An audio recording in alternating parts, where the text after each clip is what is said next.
नमस्कार दोस्तों, इस वीडियो में हम साधन कीमत निर्धारण के सीमांत उत्पादकता सिद्धांत की मान्यताओं और पृष्ठभूमि के विषय में जानेंगे। साथ ही साथ पूर्ण एवं अपूर्ण प्रतियोगिता में इस सिद्धांत के माध्यम से साधन कीमत निर्धारण कैसे होती है, इसकी व्याख्या भी हम इस वीडियो में करेंगे।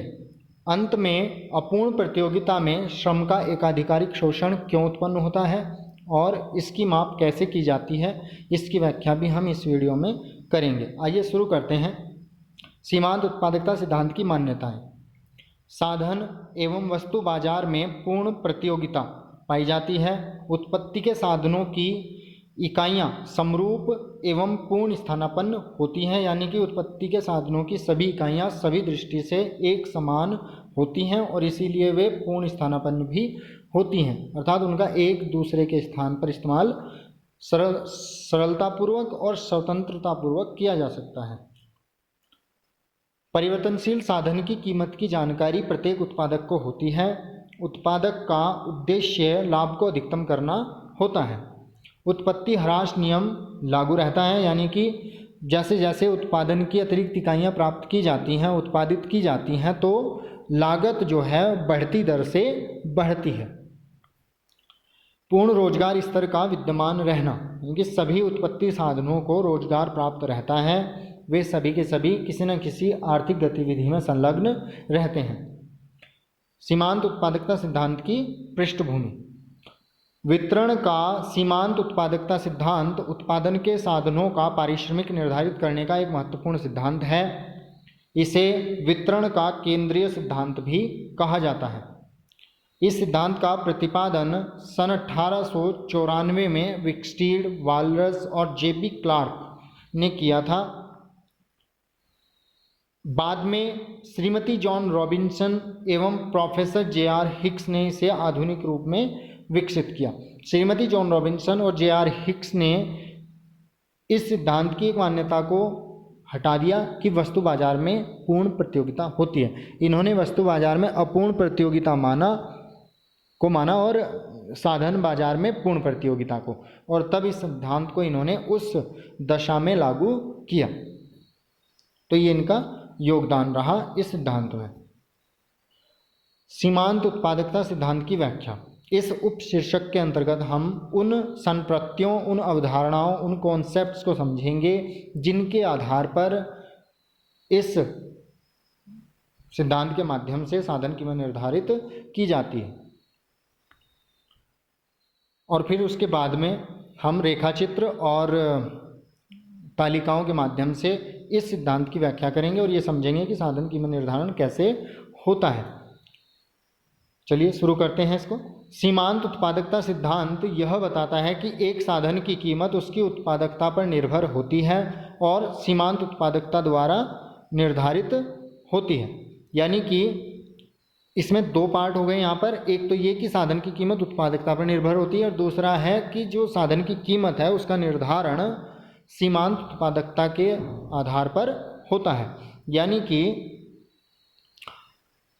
पहले भाग का अर्थ है कि जो साधन जितना अधिक उत्पादक होगा उतनी अधिक उसकी कीमत होगी, और अगर वो कम होगा उत्पादक तो उसकी कीमत कम होगी। लेकिन कितनी होगी एक्चुअल में, तो इसका निर्धारण सीमांत उत्पादकता के द्वारा होगा कि साधन की सीमांत उत्पादकता कितनी है।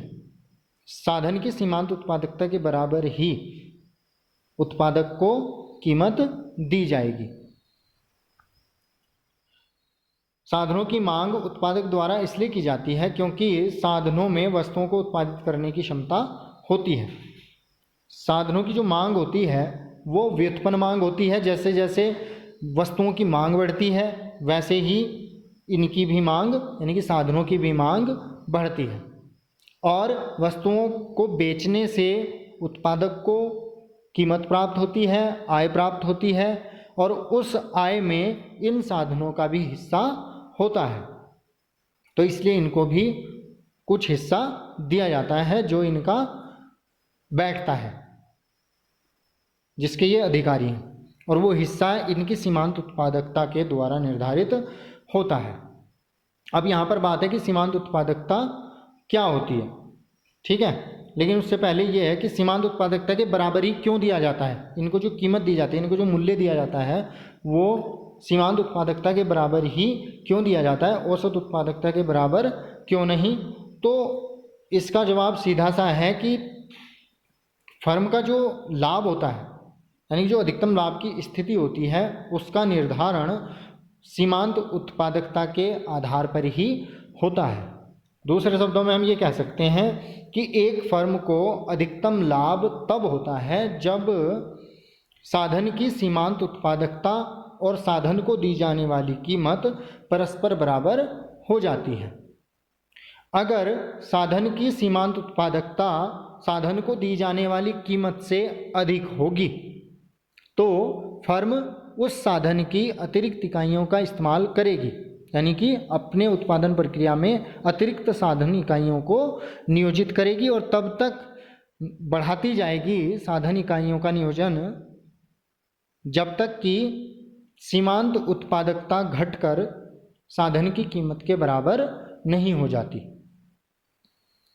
तो जहाँ पर दोनों बराबर हो जाते हैं वहाँ पर फर्म संतुलन में होती है, अर्थात फर्म को अधिकतम लाभ प्राप्त होता है। तो इससे स्पष्ट हो जाता है कि सीमांत उत्पादकता के बराबर ही कीमत क्यों दी जाती है, क्योंकि ये अधिकतम लाभ निर्धारण तय करता है। अब सीमांत उत्पादकता होती क्या है? अन्य साधनों को स्थिर रखकर परिवर्तनशील साधन की एक अतिरिक्त इकाई के प्रयोग से कुल उत्पादन में होने वाली वृद्धि साधन की सीमांत उत्पादकता कहलाती है। यानी कि अगर सभी अन्य साधनों को स्थिर रखा जाए और एक साधन की मात्रा को बढ़ाया जाए, एक इकाई को बढ़ाया जाए, एक साधन की एक इकाई को बढ़ाया जाए, तो उत्पादन में जो वृद्धि होगी उसको सीमांत उत्पादकता कहा जाएगा उस साधन की। साधन की सीमांत उत्पादकता को तीन प्रकार से व्यक्त किया जा सकता है। पहला है सीमांत भौतिक उत्पादकता, यानी मार्जिनल फिजिकल प्रोडक्टिविटी। ये क्या होती है? जब साधन की सीमांत उत्पादकता को वस्तु की भौतिक मात्रा में व्यक्त किया जाता है तो उसे सीमांत भौतिक उत्पादकता कहा जाता है। भौतिक मात्रा में व्यक्त किया जाता है, यानी कि ये देखा जाता है कि साधन की एक अतिरिक्त इकाई लगाने से उत्पादन की कितनी मात्रा बढ़ी है। मान लीजिए 10 इकाई बढ़ी है या 100 इकाई बढ़ी है, तो वो उसकी सीमांत भौतिक उत्पादकता होगी। इसको मुद्रा में व्यक्त नहीं किया जाता। दूसरा है सीमांत आगम उत्पादकता। अब मुद्रा में व्यक्त अगर करें हम उत्पादकता को तो दो तरीके हैं। एक ये है कि सीमांत आगम उत्पादकता, इसे क्या कहते हैं? ये क्या है? किसी साधन की एक अतिरिक्त इकाई को लगाने से उत्पादक की कुल आय में होने वाली वृद्धि सीमांत आगम उत्पादकता कहलाती है। और इसका पता कैसे करेंगे हम? सीमांत आगम की गुणा करेंगे सीमांत भौतिक उत्पादकता में। जो भी भौतिक मात्रा उत्पादित की गई है एक अतिरिक्त इकाई से, उसको हम सीमांत आगम से गुणा करेंगे और जो भी हमें वैल्यू प्राप्त होगी वो उस साधन की सीमांत आगम उत्पादकता होती है। सूत्र रूप में MRP बराबर MPP गुणा MR।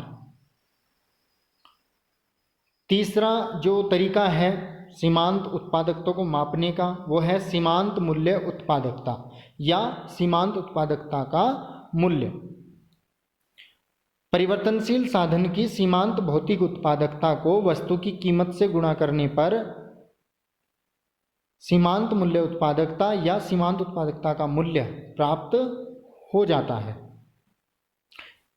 पीछे हमने जब सीमांत आगम उत्पादकता निकाली थी तो हमने MR की गुणा की थी MPP में, और दूसरा तरीका है आगम में प्राप्त करने का सीमांत उत्पादकता को कि हम MR की जगह AR से गुणा करें, यानी कीमत से गुणा करें, तो तब हमें सीमांत मूल्य उत्पादकता प्राप्त हो जाती है। तो तीन प्रकार से सीमांत उत्पादकता को मापा जाता है, या इसको तीन रूपों में माप सकते हैं हम।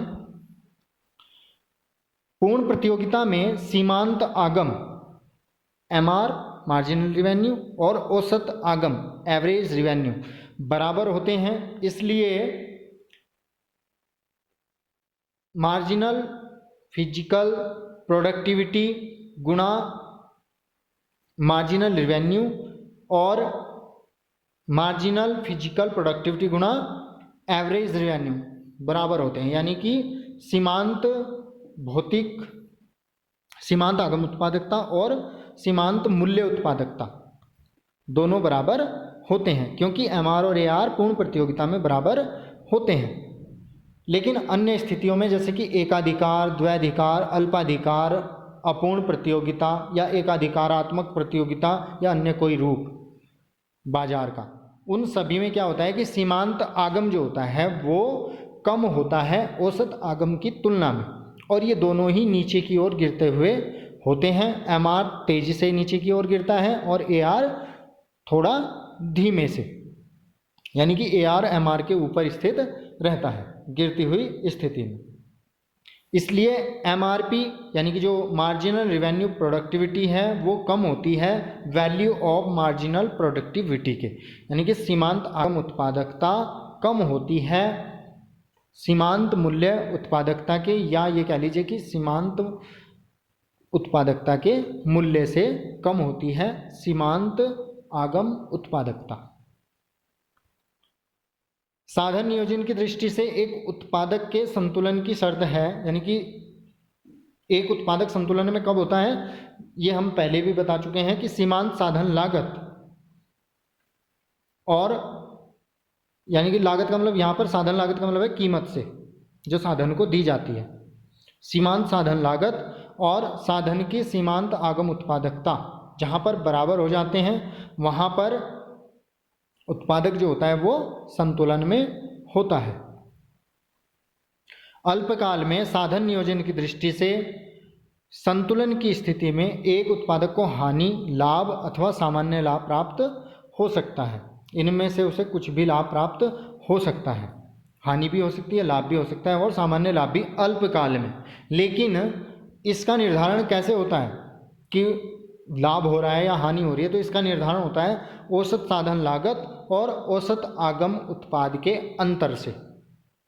अगर औसत आगम उत्पाद औसत साधन लागत के बराबर है तो तब सामान्य लाभ होगा, यानी कि ना तो लाभ हो रहा होगा ना हानि हो रही होगी, अगर इनमें अंतर जीरो है, शून्य है। और अगर औसत आगम उत्पाद अधिक है औसत साधन लागत की तुलना में तो उत्पादक को लाभ हो रहा होता है, और अगर औसत आगम उत्पाद औसत साधन लागत से कम है तो उसे हानि हो रही होती है। अब बात आती है कि औसत आगम उत्पाद ज्ञात कैसे करें, ये होता क्या है। तो किसी परिवर्तनशील साधन की औसत आगम उत्पादकता यानी कि एआरपी जो होती है उसकी औसत भौतिक उत्पादकता और औसत आगम का गुणनफल होता है। सूत्र रूप में एआरपी बराबर एपीपी गुणा एआर, यानी कि अगर हम औसत भौतिक उत्पादकता में कीमत की गुणा कर दें तो हमें एआरपी प्राप्त हो जाता है। औसत आगम और कीमत एक ही होते हैं और इसी को हम मांग वक्र भी बोलते हैं। अगर हम एक वक्र के रूप में एआर को दिखाएं तो इसी को हम कीमत वक्र या मांग वक्र बोलते हैं। पूर्ण प्रतियोगिता में साधन कीमत निर्धारण। अब जो भी हमने कॉन्सेप्ट पीछे समझे हैं, जब हम तालिका और रेखा चित्र के माध्यम से समझेंगे तो वो स्पष्ट हो जाएंगे बिल्कुल भी। जो भी आपकी अभी तक उलझने रही होंगी, डाउट्स रहे होंगे, वो सब क्लियर हो जाएंगे। पूर्ण प्रतियोगिता में साधन कीमत निर्धारण कैसे होती है इसको देखते हैं। तालिका लेते हैं एक। परिवर्तनशील साधन की इकाइयाँ पहले कॉलम में ली गई हैं, 1 2 3 4 5 6 7 8 इकाइयाँ ली गई हैं और इन पर हमने सीमांत आगम, औसत आगम, सीमांत उत्पाद, औसत उत्पाद यहाँ पर दिए हुए हैं। एमआर और एआर 10 मौद्रिक इकाई दिया हुआ है प्रत्येक साधन इकाई पर, जो कि बराबर है 10 10 10 10। ऐसा इसलिए है क्योंकि पूर्ण प्रतियोगिता है। पूर्ण प्रतियोगिता में एमआर और एआर परस्पर बराबर होते हैं और उत्पादन की मात्रा चाहे घटे या बढ़े, ठीक है, उससे इस पर कोई फर्क नहीं पड़ता है, ये समान बने रहते हैं। लेकिन सीमांत उत्पाद और औसत उत्पाद जो है आप यहाँ पर देखेंगे कि पहले बढ़ रहा है और फिर घट रहा है। क्योंकि परिवर्तनशील अनुपातों का नियम लागू है, यानी कि उत्पत्ति ह्रास नियम लागू है, जिसकी 3 अवस्थाएं होती हैं। पहली है उत्पत्ति वृद्धि नियम, फिर समता नियम और फिर उत्पत्ति ह्रास नियम।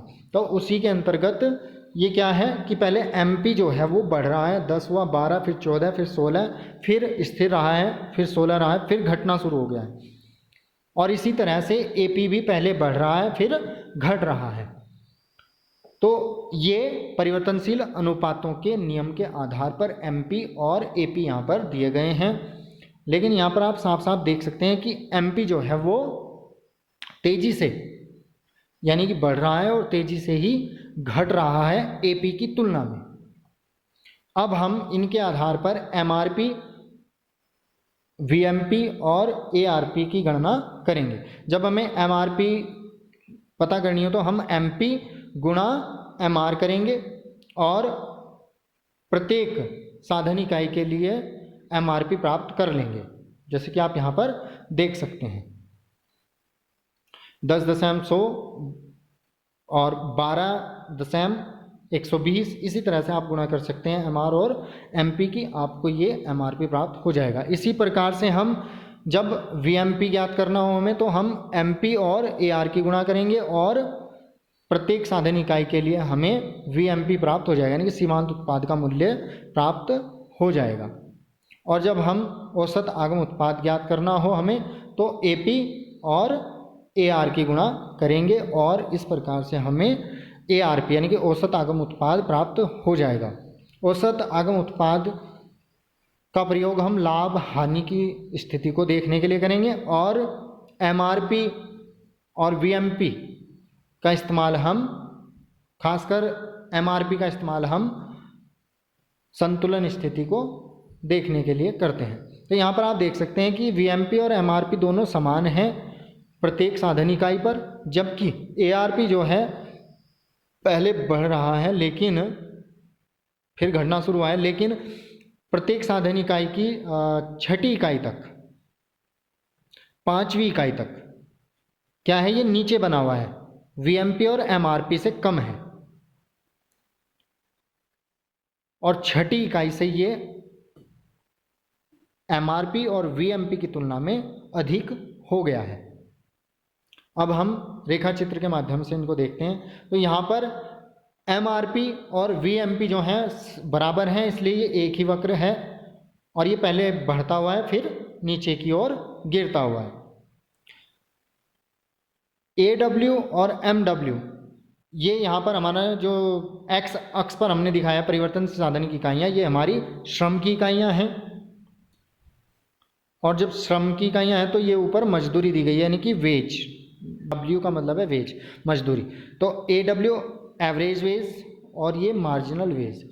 इसको आप अगर अन्य साधनों के रूप में देखें तो इसको हम बोल सकते हैं एएफसी एडब्ल्यू को, और एमडब्ल्यू को हम बोल सकते हैं एमएफसी यानी कि मार्जिनल फैक्टर कॉस्ट। ठीक है, और ये दोनों परस्पर बराबर हैं और एक्स अक्ष के समानांतर हैं। ऐसा इसलिए क्योंकि साधन बाजार में भी पूर्ण प्रतियोगिता है और जो मजदूरी का निर्धारण होता है या जो साधन कीमत का निर्धारण होता है वो उद्योग में साधन की पूर्ति और उसकी मांग के आधार पर तय होता है और एक फर्म उसको स्वीकार करती है। तो इसलिए एडब्ल्यू बराबर एमडब्ल्यू जो है वो एक पड़ी हुई रेखा है, एक्स अक्ष के समानांतर है। और यहाँ पर संतुलन में उत्पादक जो है ई बिंदु पर है क्योंकि एमआरपी बराबर है एमडब्ल्यू के, यानी कि सीमांत आगम उत्पादकता सीमांत मजदूरी के बराबर है, या ये कह सकते हैं कि सीमांत साधन लागत के बराबर है ई बिंदु पर। तो ये ई बिंदु जो है उत्पादक का संतुलन बिंदु है साधन नियोजन की दृष्टि से, और इस संतुलन बिंदु पर उत्पादक ON इकाइयों को नियोजित कर रहा है। यहाँ पर लाभ हानि अगर देखनी है हमें तो हमें देखना होगा ARP की दशा। ARP जो है ई बिंदु पर AW के बराबर है। AFC, AW मतलब AFC जो हमने पीछे पढ़ा था, तो AFC और ARP अगर बराबर है, यानी कि इनमें कोई अंतर नहीं है, तो तब ये सामान्य लाभ की स्थिति को दिखाता है, यानी कि उत्पादक को ना तो हानि हो रही है ना लाभ हो रहा है। अगर ARP ऊपर की ओर हो, संतुलन बिंदु E पर, जैसे कि इस चित्र में आप देख सकते हैं, रेखा चित्र में, तो यहाँ पर उत्पादक को लाभ है कितना, ABCE क्षेत्रफल के बराबर यहाँ पर लाभ प्राप्त हो रहा है एक उत्पादक को। और अगर ये ARP नीचे है तो उत्पादक को हानि हो रही है, और हानि कितनी है, ABCE क्षेत्रफल के बराबर। तो ये अगर हमें हानि दिखानी है तो ARP को हम नीचे खींचेंगे अपने आप, और अगर हमें लाभ दिखाना है तो हम ARP को ऊपर खींचेंगे संतुलन बिंदु E के। और अगर सामान्य स्थिति दिखानी है तो हम इसको ठीक E बिंदु से होते हुए गुजारेंगे, ठीक है, खींचेंगे, ताकि ARP AW के बराबर रहे E बिंदु पर। ये अल्पकाल में कोई सी भी स्थिति हो सकती है, उत्पादक को हानि, लाभ, सामान्य लाभ कुछ भी प्राप्त हो सकता है, लेकिन दीर्घ काल में केवल यही स्थिति होती है, सामान्य लाभ की स्थिति। यहाँ पर ARP AW के बराबर होता है संतुलन बिंदु E पर, जहाँ पर MRP MW के बराबर होती है, वहाँ पर ARP AW के बराबर भी होती है, यानी कि सामान्य लाभ की स्थिति उत्पादक को प्राप्त होती है दीर्घकाल में। अब हम अपूर्ण प्रतियोगिता में साधन कीमत निर्धारण समझेंगे, यानी कि श्रीमती जॉन रॉबिन्सन और JR हिक्स की जो अवधारणा है उसको हम यहाँ पर समझेंगे। उन्होंने जो इसमें विकास किया है रेखाचित्र और तालिका के माध्यम से। तो यहाँ पर आप देख सकते हैं 8 इकाइयाँ परिवर्तनशील साधन की ली गई हैं। सीमांत आगम और औसत आगम यहाँ पर बराबर नहीं है, यहाँ पर ये घटते हुए हैं। पहले 20 है सीमांत आगम, फिर 18, 16, 14, 12, 10, 8, 6, और इसी प्रकार से औसत आगम भी क्या है, घट रहा है, लेकिन इसके घटने की दर MR की तुलना में कम है। और सीमांत उत्पाद और औसत उत्पाद की वैल्यू ठीक वही है जो हमने पीछे ली थी। तो ये परिवर्तनशील अनुपातों के नियम के आधार पर ली गई हैं। आप इनकी जगह कुछ भी वैल्यू ले लें, कोई फर्क नहीं पड़ता, बस आप ये ध्यान रखें कि MRP को पहले आप बढ़ाते जाएंगे, फिर आप घटाएंगे बाद में, ठीक है, और उसी के आधार पर फिर हमारा AP निकल जाएगा। MP को जोड़ करके TP प्राप्त कर लेंगे, यानी कि कुल उत्पाद प्राप्त कर लेंगे, और फिर साधन इकाइयों से भाग दे करके औसत उत्पाद प्राप्त हो जाएगा। इनको हम कुल उत्पाद और कुल आगम को इस तालिका के आधार पर निकालेंगे और डिस्क्रिप्शन में आपको दिखाएंगे, आप डिस्क्रिप्शन में देख सकते हैं। तो जब अपूर्ण प्रतियोगिता होती है तो मुख्य अंतर होता है MR और AR का। ये परस्पर बराबर ना होकर के घटते हुए होते हैं, और MR तेजी से नीचे की ओर जाता है, जबकि AR जो है धीमे धीमे नीचे गिरता है। तो इस स्थिति में MRP जो होगा आपका MR और MP की गुणा करके आएगा, और ये होगा, आप यहाँ पर देख सकते हैं 200 प्रथम इकाई के लिए, दूसरी इकाई के लिए 216, तीसरी साधन इकाई के लिए 224, चौथी के लिए 224, और इसी प्रकार से, यानी कि आगे इसी प्रकार से हम VMP ज्ञात कर सकते हैं AR और MP की गुणा करके, और इसी प्रकार से ARP ज्ञात किया जा सकता है AP और AR की गुणा करके।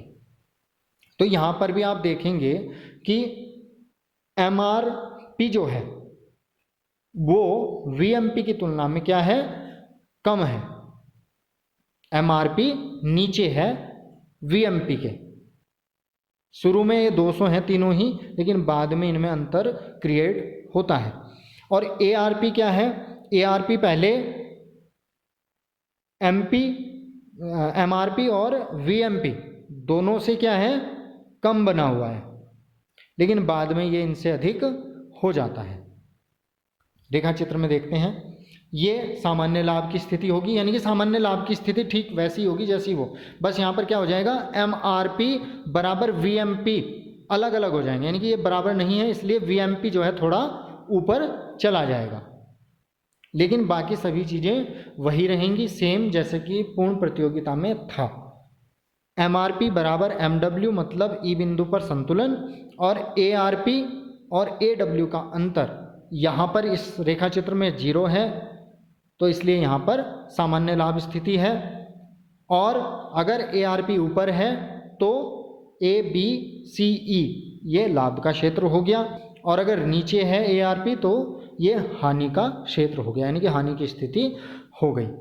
अब मुख्य अंतर क्या है फिर, है ना, केवल ये लाइनें खींच देना ही अंतर नहीं है, बल्कि इससे ये पता चलता है इन दोनों के अंतर के बीच, ये जो अंतर है इन दोनों के बीच में, ये क्या दिखाता है, ABCE क्षेत्रफल जो है ये एकाधिकारिक शोषण को दिखाता है श्रम के। क्योंकि श्रम को जो मूल्य दिया जाता है वो MRP के बराबर दिया जाता है, जबकि उत्पादक को जो प्राप्त होता है उस वस्तु के बदले जो इस श्रम इकाई ने उत्पादित की वो है VMP।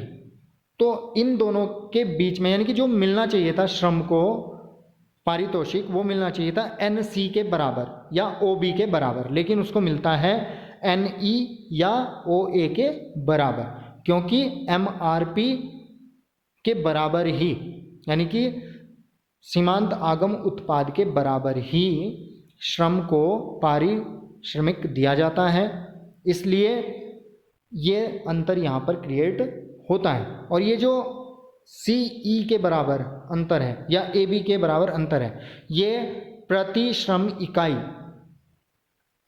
उत्पादक द्वारा श्रम का शोषण है। तो ये कब प्राप्त होता है हमें, यानी कि इस तरह की स्थिति कब प्राप्त होती है, जब वस्तु बाजार में अपूर्ण प्रतियोगिता हो, तो तब हमें एकाधिकारिक श्रम शोषण की स्थिति का सामना करना होता है, और जो कि यहाँ पर रेखा चित्र में आप साफ साफ देख सकते हैं। मैं उम्मीद करता हूँ कि वीडियो आपको काफ़ी पसंद आया होगा। Thanks for watching. Please like and share the video and subscribe my channel.